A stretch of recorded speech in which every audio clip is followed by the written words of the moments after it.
გამარჯობა. მე ნოვარი ვარ. კეთილი იყო შენი მობრძანება ნოვას სამყაროში.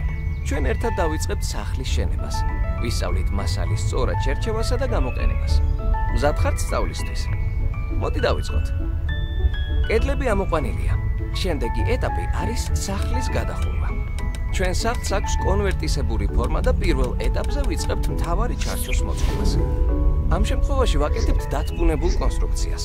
სახლის მდებარეობის გათვალისწინებით შესაძლებელია მოეწყოს ეგრეთ წოდებული ცივი, ანუ დათბუნების გარეშეც. შიდა მხარეს ვამაგრებთ ორთქლ საიზოლაციო მემბრანას, რომელიც ხელს უწყობს შიდა სივრცის და მასალის ვენტილაციას. ახლა კი იზოლაციის დროა. სახურავისა და ფასადის დათბუნებისთვის გამოიყენება ქვაბამბა, რომელიც ინარჩუნებს სახლში ტემპერატურას და ხდის მას მეტად ენერგოეფექტურს. ქვაბამბის თავზე მაგრდება ჰიდროსაიზოლაციო, იგივე დიფუზიური მემბრანა, რომელიც ხელს უწყობს კონსტრუქციის ვენტილაციას, კონდენსატის გამოდევნას და იცავს შიდა ელემენტებს ნესტისგან. ამის შემდეგ უკვე ვაწყობთ სასახურავო ფორმისთვის კონსტრუქციას და ვამაგრებთ მეტალობრამს. სახურავის მოწყობა საკმაოდ კომპლექსური პროცესია, რომელიც დამოკიდებულია სახლის ფორმაზე, დიზაინსა და მდებარეობაზე.